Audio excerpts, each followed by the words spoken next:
Okay, we are live on YouTube and the webinar is open now.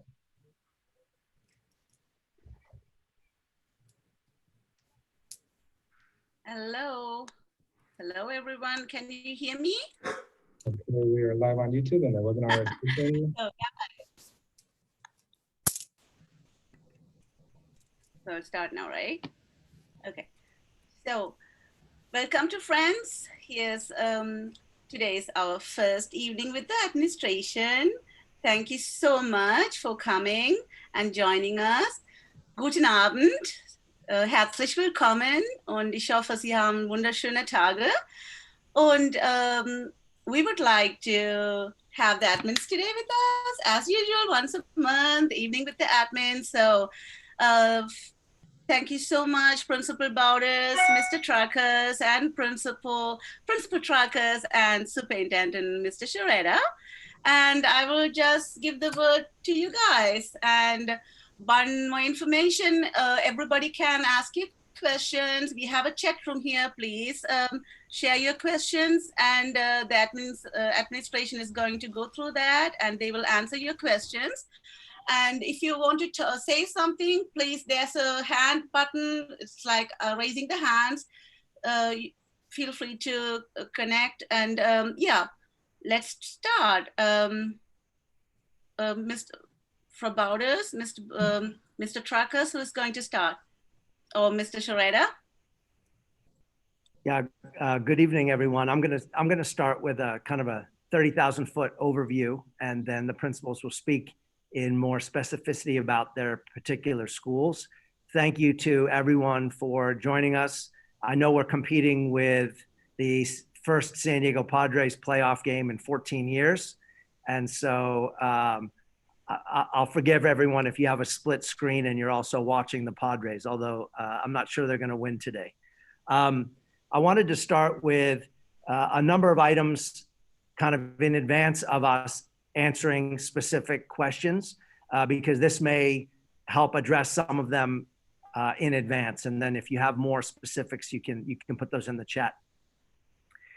First of all, on October 5th, we will officially be entering phase 2 of the reopening of our schools according to the AEA teaching and learning plan. Phase 2, as we've messaged to the community on a number of occasions, phase 2 will involve a very, very limited number of students by invitation only, receiving a blended learning model with some of the instruction in small cohorts, so 14 students or less on both of our campuses for part of the week. When the principals farther down in today's program speak more specifically about their programs, they're going to tell us about their schedules. Elementary looks different from middle in terms of number of days and time of day, and the principals will speak about how that meets the developmental need of students. But suffice it to say that, as we've expressed before, our priorities are, in this very early part of phase 2, are going to be special education students. And then further down the road, English language learners. Further down the road, foster and homeless youth, and socioeconomically disadvantaged students. I need to be really clear that those circles of kind of student demographics include hundreds and hundreds of students at AEA. And we're not yet equipped, both personnel-wise and square footage-wise on our campuses, to meet all of the needs of all of those students right now. Why?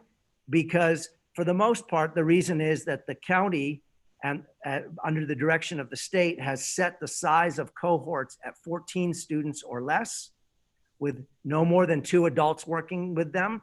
And those cohorts can never interact with any other students on campus at any time, or any other adults. So if you do the math, you'll see that it would be impossible to have hundreds and hundreds of kids under that model. What we're hoping is that that the contagion rates continue to slide down, to decrease in our county, and that at a future date, the state and the county will raise the number of students in that cohort indication.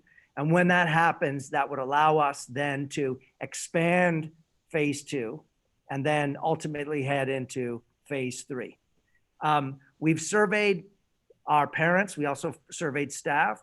Our parents indicated, and thank you to everyone who responded to the survey. We had about 500 respondents. We had 60% of our respondents indicate that they would like to continue with entirely distance learning at least up through the end of January 2021. That's 40% of the respondents. 60% of the respondents said that they would like some hybrid learning. So you can see the conundrum that we're in, both from the cohort restrictions end, as well as really trying to meet the needs of our community, what people are comfortable with. We had also in staff surveys, we have a similar split. We have folks who are ready to come back on October 5th. And then we have folks who, for a variety of reasons, aren't ready to come back perhaps for the rest of the year in a face-to-face capacity. So these are all the factors that we're considering as we very, very slowly head into phase 2. And I've said it before that this is kind of the reverse of a race car. It's a race car that goes really fast in reverse and really slow going forward.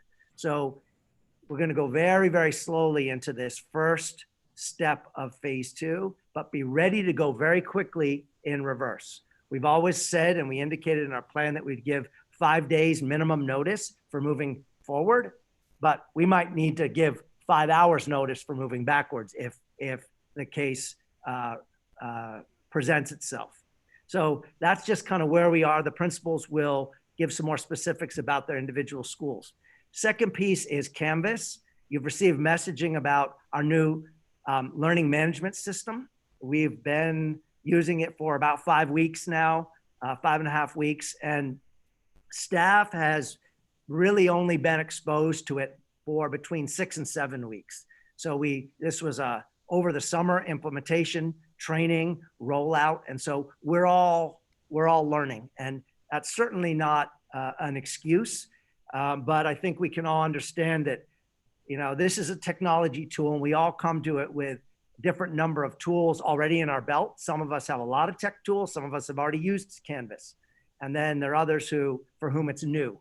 And so the same thing goes for families and for kids.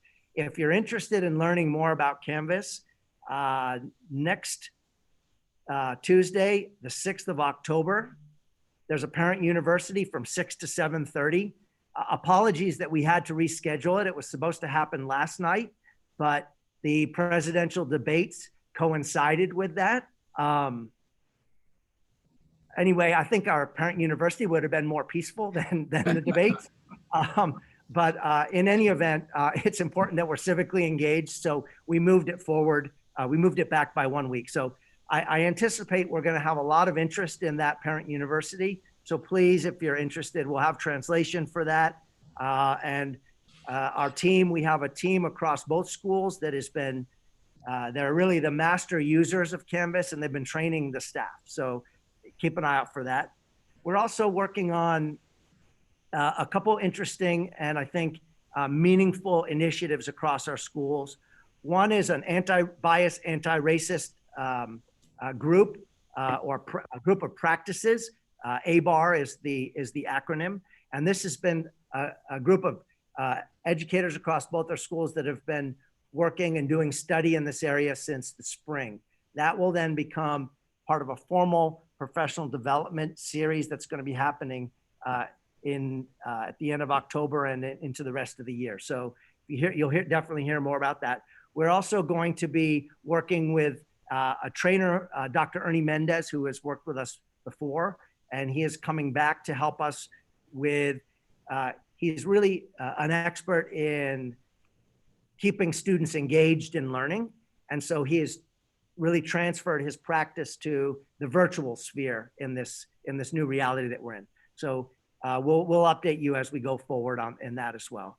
The last thing I wanted to do is in just real broad strokes, talk about attendance, because this is a new world that we're living in terms of what it means to attend school.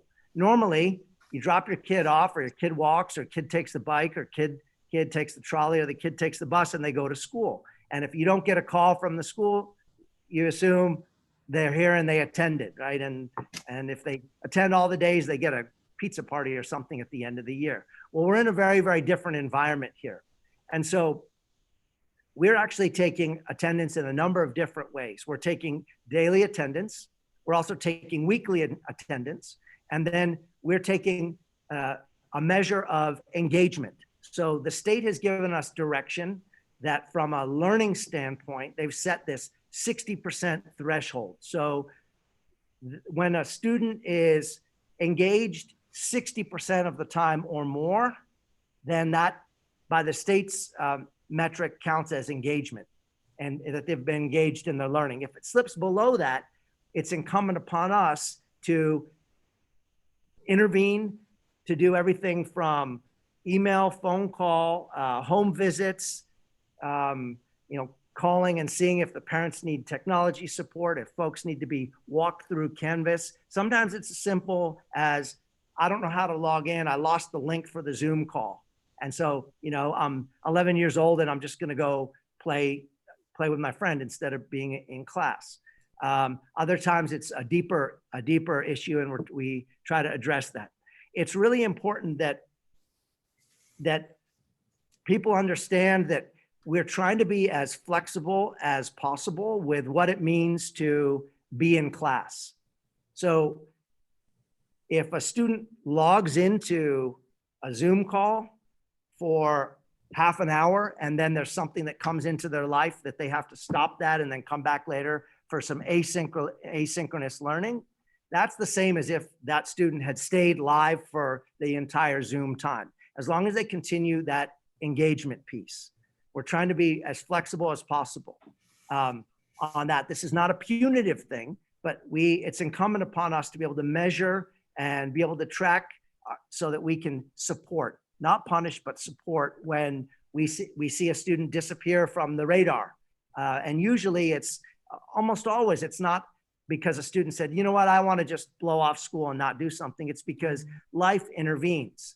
They're doing childcare at home, taking care of siblings, or they're helping a parent in a job, or there's a lot of uncertainty around home and living situations, and they have to move suddenly. All these pieces come into play. So again, I think the watchword for this time is flexibility, patience. I realized that when we started in March 16th, which seems like years and years and years ago, that many of us, because we're optimists, we're hoping and praying and believing that we'd be back in a month or 6 weeks. Well, we're not, and depends on who you look to for predictions on this, but we could be sitting here a year from now in a similar setting. So we have to hope for the best, and then also plan for difficult and challenging situations going forward, and do it with calm, and do it with flexibility, and take time to breathe. So with that, I will stop talking, because this is certainly not the show for me to talk, but I'll pass it on to the respective principals, and then we'll try to answer additional questions that come in. So once again, thank you for joining us today. Okay. All right. Welcome, everybody. Thank you for joining us. I want to just start with a thank you to any teacher who is listening, and all of the parents, because none of us decided to take on this distance learning by choice. And we had to turn on a dime, and I know everybody's working really hard hours. Teachers are working in a new platform with, spending a lot of time sitting when they're used to standing all day, and managing their own families. And I know none of you as parents signed up to become teachers, part-time teachers, full-time teachers, and managing your own workload and professional lives and other obligations. So just a thank you for being on board with us. And I know we all look at this as a collaboration. And I just want to acknowledge that, I know you guys are working so hard, and so is our staff. So thank you. a couple of just specifics to the phase 2 reopening plan for elementary is that we are going with a 3-day-a-week half-day model. So our students will be attending for Monday, Tuesday, and Thursdays from 8 a.m. to noon. And the reason being, it was, we surveyed all of our parents who were invited to this phase in these small cohorts. These cohorts are groups that are no more than 10 students, and they are working with one of our special education or ed specialists or one of their aides, and working to really provide the services that the students need, and some of which did not get at the end of last year, and also support them in their distance learning. And so we wanted to give them some half-day options to get them used to being back at school and monitoring the comfortability of both the staff and the families. And so we are starting small with those groups. It should be a total of about 35 to 40 students who will be joining us on Monday. And we are all pretty excited to see our kids. There's a little bit of excitement for sure for those of us who get to see them live. Obviously, the safety precautions in place, we were able to really develop that over the summer in our summer program. And so we are just pulling those forward with, the same safety precautions with the cleaning and mask wearing and social distancing, a lot of attention to the recess options and following state guidelines regarding what kids can do for play. And then knowing yesterday that they opened up the playgrounds again. And so we're looking at the guidelines around that and play structures, which is basically small group use, masks worn by anyone over the age of 2, washing hands before and after, and keeping the cohort small. And so we are going to be practicing all of those practices as well.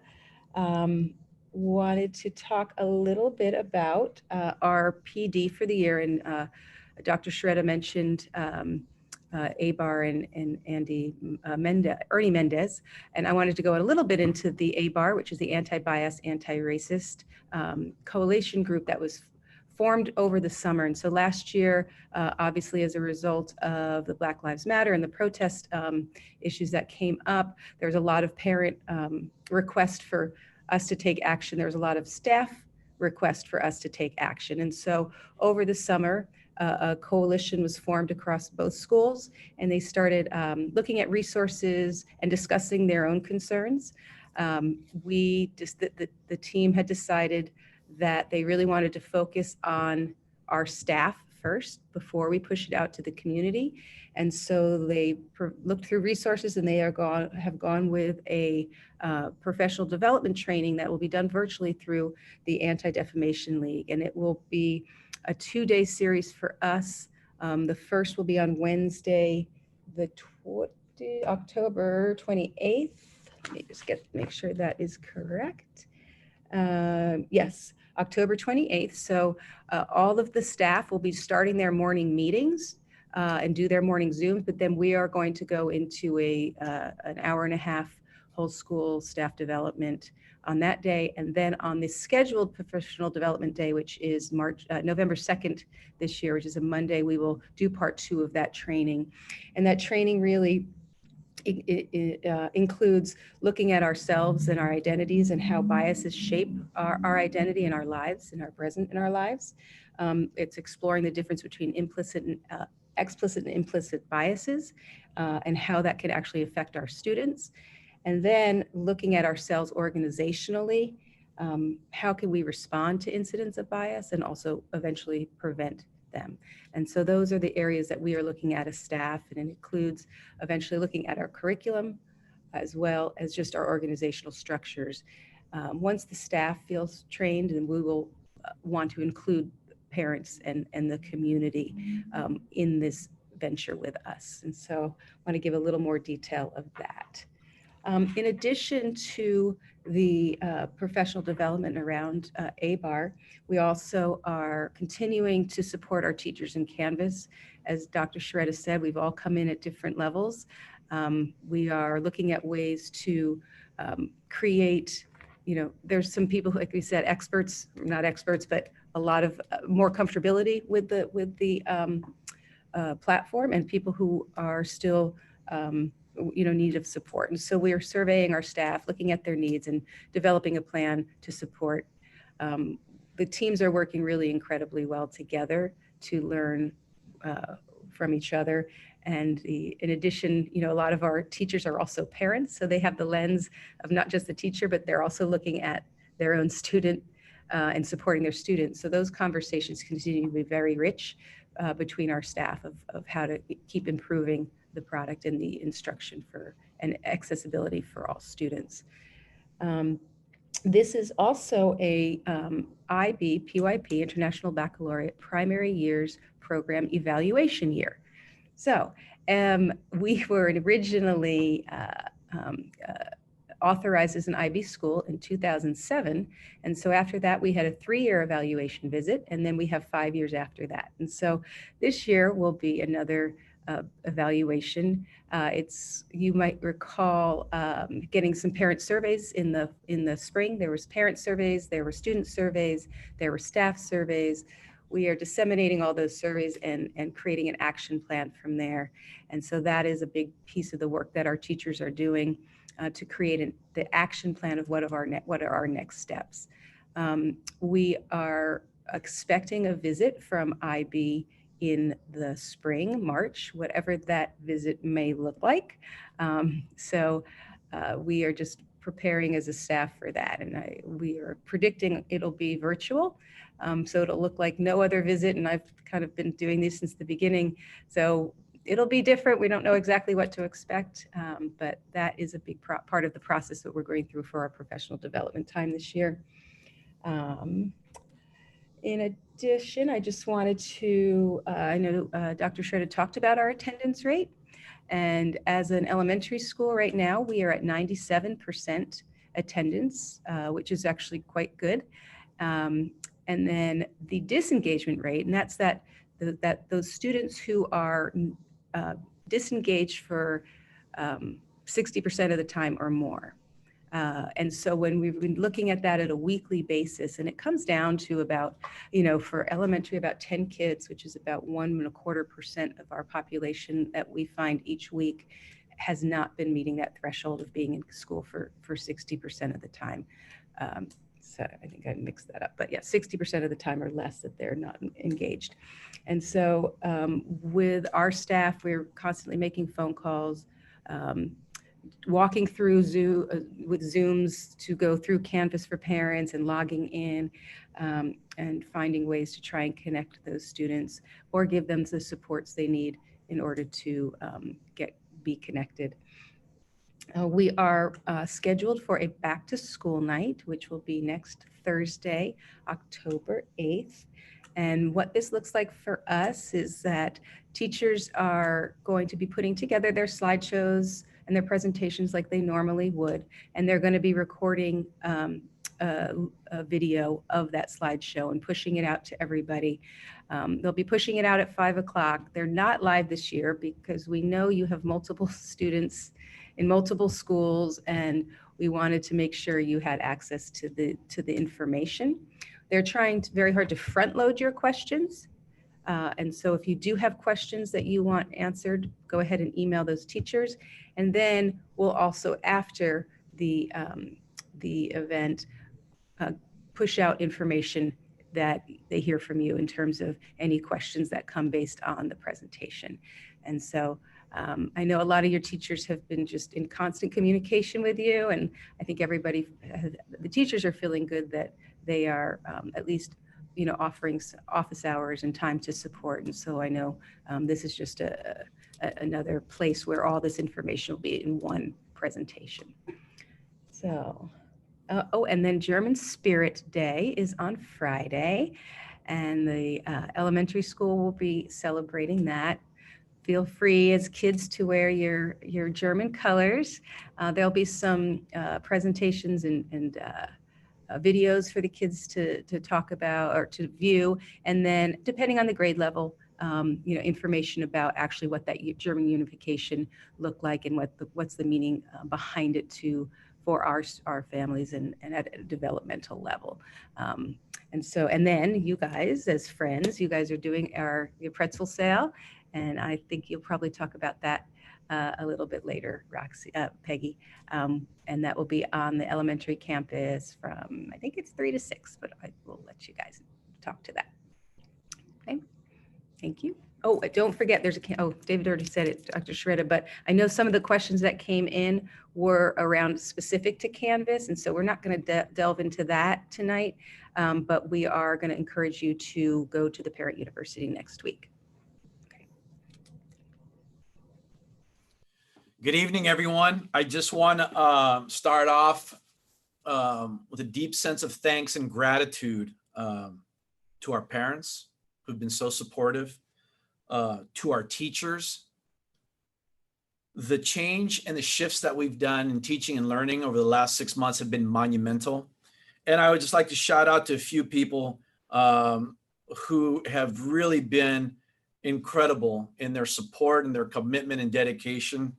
And Corey Julius stepped up as an IB coordinator and helped us and supported us in all of the above, but especially in the onboarding of Canvas. Jose Diaz, our ASB director, our dean of students, has just been tremendous also in the area of onboarding Canvas, supporting our teachers, whether in a group or one-on-one. And then behind the scenes, I'd just like to be able to thank Kathy Bontes and Brad Bacchial, because none of this, they're the glue that keep things running behind the scenes. And my colleagues, Principal Bowders and Dr. Sciaretta, who, sometimes we might not agree on all things, but 95% of the time we sure do. And I really appreciate their camaraderie, also being part of the team that we can actually make some things happen. And as difficult as things have been for all of us over the past 6 months, we feel that we're doing our very best to be able to come together, to look at the data, to get the feedback from our students, from our parents, make some informed decisions, and develop programs that will ensure that there's a high level of teaching and learning happening. And also, finally, the level and commitment of our staff throughout this has been amazing. So thank you all. We talked about, and Principal Bowders talked about the phase 2 reopening. For us, we're a little bit different than the elementary in our schedule and our approach in the middle school. So our phase 2 reopening is we're going to be following our regular schedule, specific to our students' 5-period schedule, and with the opportunity to be able to provide technical support for many of our kids, because many of our kids, we assume that just because they're very good at navigating through their phone or their iPad, that they would be able to navigate in our new system. And we can't make those kinds of assumptions, whether it's for our students or for our parents or for any one of our stakeholders. So we want to be able to offer our kids the opportunity to get the technical support here, as well as additional instructional support in a learning lab environment here. So what that would look like is every floor, the 6th grade floor, the 7th grade floor, and the 8th grade floor will work in being self-contained throughout the day. It's for us, when it comes to health and safety, it's the right practice to have.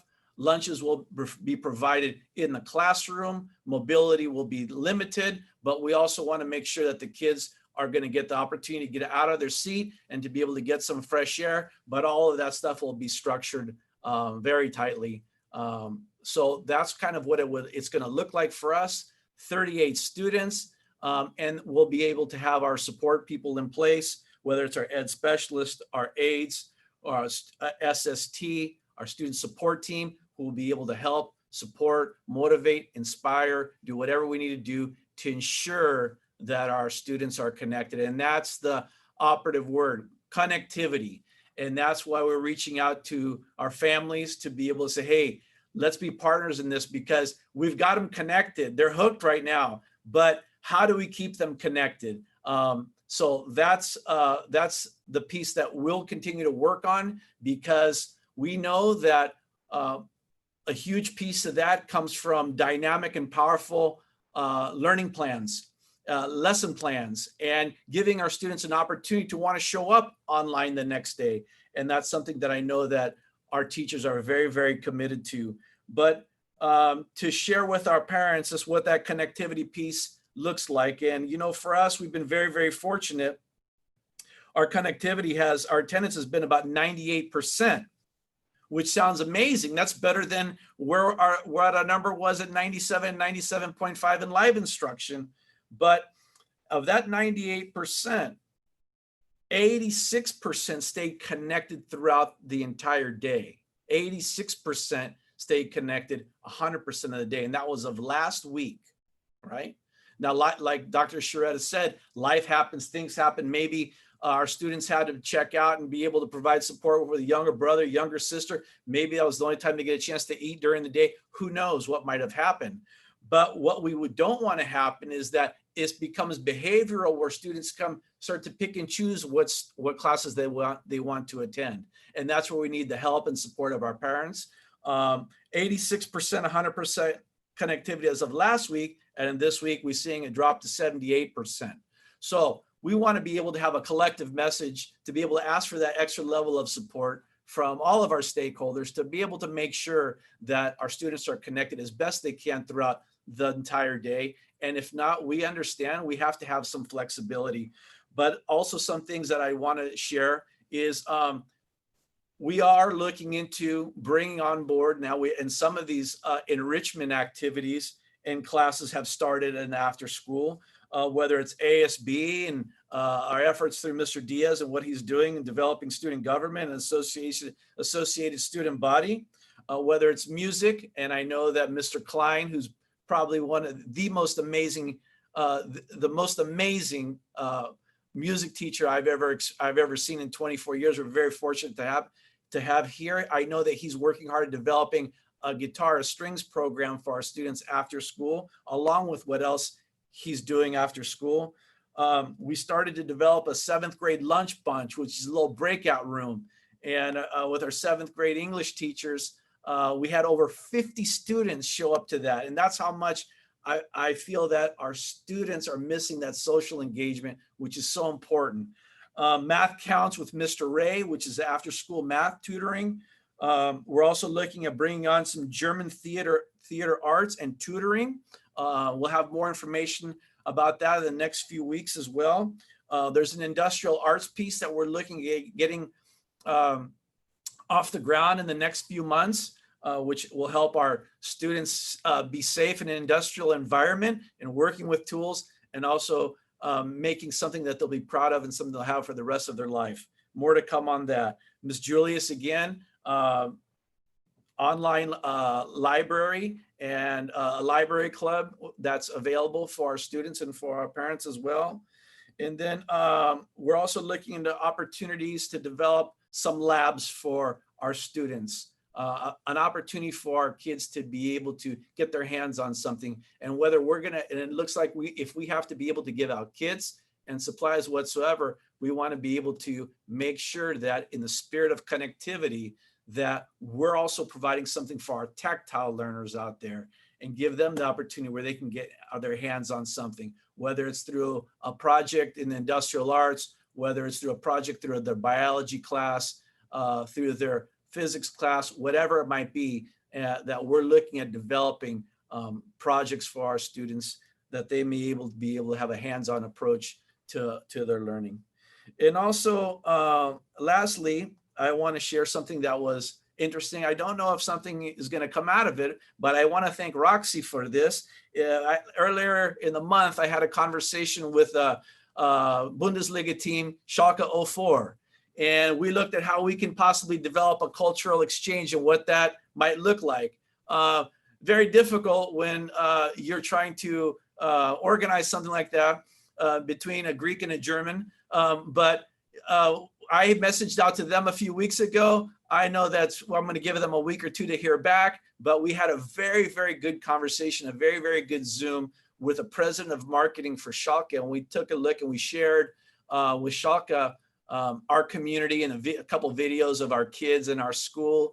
They are very impressed, and we looked at some of the possibilities. So I keep our fingers crossed to see what the possibilities can be in a cultural exchange that's just not about football, but is also about the entire cultural piece of Schalke and what they truly stand for, which I was impressed of the character development that they do, the education that they do, and hopefully something will come out of it. But I just want to share that with everybody. And thank you for your support, the kind words that many of you guys have shared with us.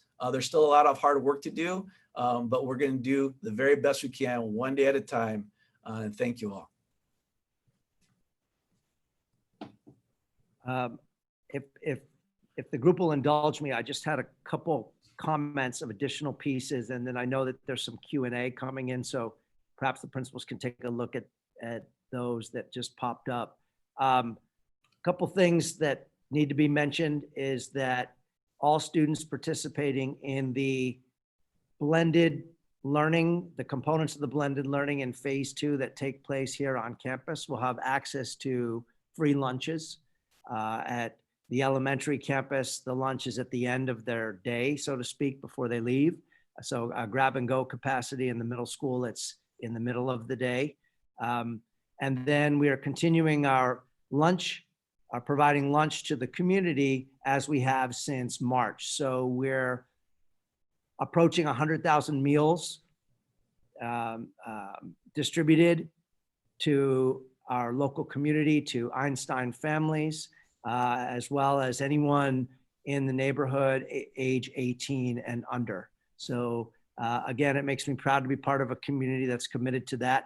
And we were at the cutting edge we were the first charter organization in the county to apply to the state for a waiver under the governor's emergency orders.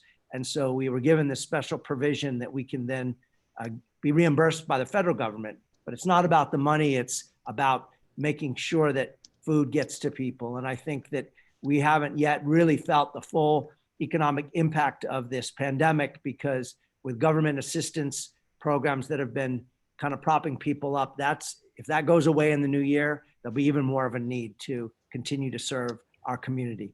The second piece is just, I didn't put it at the front end because I didn't know how long the meeting was going to go, and I have a tendency to get long-winded on these things. But we have submitted a charter revision and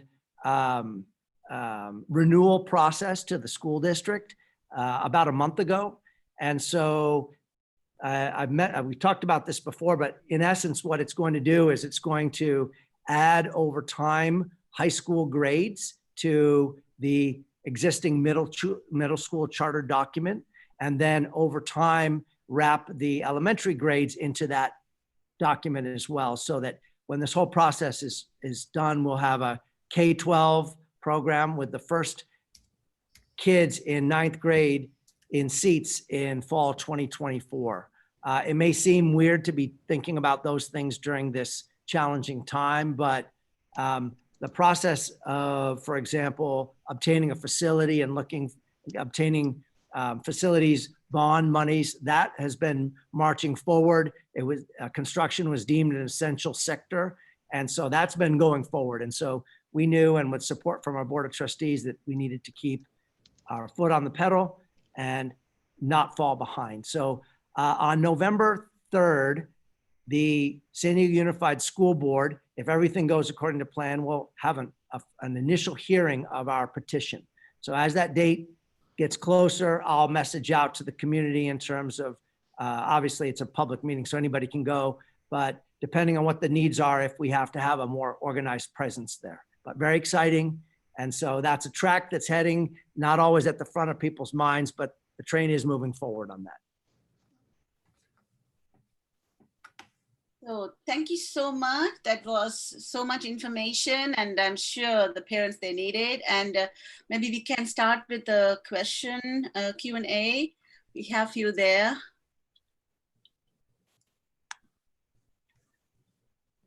David, can you see that? Mr. Schroeder, can you see that? I can see can our kids volunteer to help distribute meals? Oh, okay. That's one that I see. Maybe I think some of the other ones were, some of them have We've been been answered. answering some of them. Yeah. Yeah. So some of them are really specific to individuals, and so they're being answered in text privately. Yeah. So the public one I'm seeing is, can our kids volunteer to distribute meals? As part of an IB community, I totally understand that idea that kids want to get involved. At this time, we don't have the capacity to be kind of monitoring students who are distributing meals, as well as the limited number, the cohort students who are here on the campus. So we're going to have to thank you for the thought, but say, let's just hold off. There may come a time in phase 3 and then phase 4 when that would be possible. We're really in phase 2, it's 14 kids or fewer. And in many cases, it's fewer, with 2 adults, and that cohort can never interact with anybody else. So if we start bringing essentially what are visitors to the campus, then that really throws a wrench into that and has extra implications for health and safety. So thank you for that kind thought, but we're going to have to hold off on that. I think that's the only one, unless someone's looking at a different Q&A than I am. No, everything else is answered so far I can see. So parents, if you have further questions, you can still keep emailing us. You have all our contacts, and we just, yeah. Tamara Reed, she has a question. Yeah, I see one more. I can answer that one. So the question is, will 10th graders be able to start at the same time as 9th graders at the high school, or will it only be 9th grade in the first year? Also, will San Diego High continue German for the 10th graders and older? So the first part of that is that the plan that's approved by our board is one 9th grade at a time. So starting 200 students at a time. So the year 1 of the school would only be 9th graders. The second part of that question is, will San Diego High continue German for 10th graders and older? I can't speak at all to San Diego High and what they are committed to or not committed to doing. However, please know that in the letter, and this is a public document, the letter that I wrote that accompanies the charter petition to the school board of San Diego Unified, we expressed a sincere interest in continuing to support German at San Diego High, even after the opening of an AEA high school, because I don't see this as a zero-sum game. I don't see it as a light switch that we turn our light on and yours goes off. In some sense, it's a dimmer, and maybe we have 2 light switches on, 2 dimmers on at the same time, because at the end of the day, it's not a power grab. It's not an influence grab. It's about supporting kids. And so whatever's best for students, I will always advocate for students who have started in a program at San Diego High to be able to see that through all the way through their 12th grade and graduation and on into college. So I can't commit to what they have in store as plans, but we haven't heard anything to the contrary. Okay. Thank you for that, David. And I think we have all the questions answered now. And yeah. So parents, if you have further questions, feel free to email us. You can email to president@foaea.org or also to the administration right away. You can find all the information in our websites. And we have few more reminders. Maybe I'm sure you guys heard about that. We are running now the Pretzel Sale, that is specially organized for this time through our German liaison. So if you, today is the last day of order. So you have few hours to go. So go to this website, Friends of AEA Giving Fuel, and then place your orders, and our team is there to supply these things and distribute things on October 2nd at the elementary, in front of the elementary school between 3 and 6 p.m. It is sehr ganz leckeres Pretzel. So wie in Deutschland, like in Munich. So please go and get your Munich style pretzel and the back pretzel bites. You can make the order still now. And then we have a small request regarding our readathon fundraising event. Actually, usually we will have a lot of parents involved in this. This time we are trying to coordinate that. Our VP of fundraising, Stacy, is trying to coordinate that. She needs some volunteers for that. Please contact us and help us to get this done. This is very interesting, especially in this time. Kids are really able to touch the books again, hopefully. So please help us with that. And the next thing is I would like to introduce also our team members. Roxy Fulton, our secretary.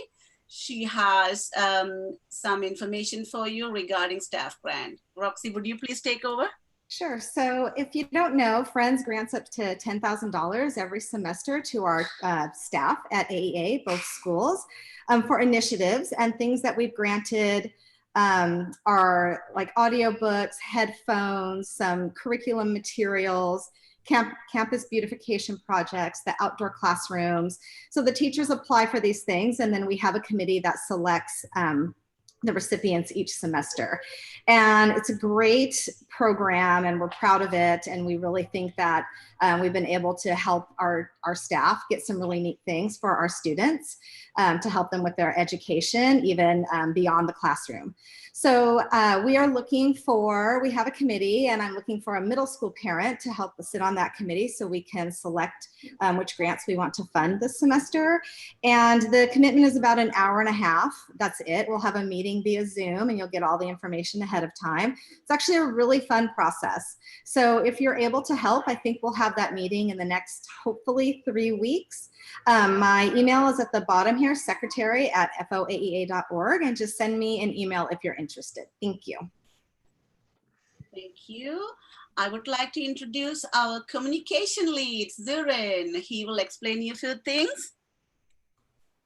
Thank you. And thank you everybody for being here. Thank you everybody for taking time to stare at the screen a little longer. We'll try to make it short, but this is so important that you guys know that we're trying to adapt. It's not easy, but the good news is that there are lots of ways you can help friends and help the school, which is what we're here to do, right? To collect funds and help the school support our students in ways that the schools usually wouldn't be able to do. And you can do that by doing some ordinary things. So we have a $1 per day call, which is our permanent pledge, right? As parents that we say, we really want to help our kids. And this is the main way and one of our biggest fundraisers, that we just want to have a steady stream of funds for us to rely on for all the programs, for the grants that you just heard about, for very tangible things for our students. But you can also do things that are less direct. You can enter us in your Amazon Smile. So if you go on Amazon and you just search in your preferred search engine, the Amazon Smile, you can enter your charities. And with every purchase, those charities receive a teeny tiny bit, but over time that adds up too. So we appreciate every dollar. Something else you can do is we have partners. And if you go on our website, you can see several of them. One of our longtime partners is Farm Fresh to You, which is a great CSA. So it's a subscription that delivers vegetables and fresh food to your door. And that right now should be a pretty convenient thing, and many people are thinking about it. And then lastly, the Benefit app, which sounds a little more complicated, but it really isn't. It is an app that you set up and you basically buy a gift card and then you're purchasing with that gift card. You can also give those gift cards as gifts. You can send them to other people. And with those gift cards, varying percentages go back to the charity of your choice. And that can be substantial depending on what it is. So when it comes to buying gifts, let's not think about the holidays yet, but let's think about maybe Thanksgiving, or maybe you still got some back to school shopping to do. You can do a lot of stuff through Benefit. and use those gift cards and really help everybody at the same time at no extra cost to you. That's just through the program. So these are just some ways. And if you have any questions, of course, always reach out to us. We're on Facebook, we're on Instagram. We send out the email newsletter. If you didn't get it, shoot us an email. We'll put you on the list. Please stay in touch. Thank you. So thank you so much. These are the way how you could stay in touch with us. Just follow us. We are all over the place in social media, so don't miss anything. And our next meeting is going to be on October 17th, no, October 15th, 5:30 p.m. That is a PTO meeting from Friends. I hope you guys had a lot of information through the administration. Thank you so much, Principal Bowders, Principal Truckers, and Superintendent Dr. Shureda. Thank you so much for taking the time and for all the valuable information. And yeah, I would like to mention one of our special volunteer, Lisa Metzker. She's always there for us. We never see her, but she helps us from the background all the time, coordinates things. She was many years at the elementary school room parent coordinator. Now she's not actually on the board, but she's always there organizing things, and she's organizing now the run-a-thon, even though we can't hold the event in a physical form, but she's figuring out things, how that could work. Thank you, Lisa Metzker, for being there always for us. And thank you guys for coming today and joining us. And vielen Dank. Und ich möchte mich bei Ihnen bedanken nochmal und bestellen Sie die Pretzel und auf Wiedersehen. Goodbye. See you next time. Bye-bye. Good night all.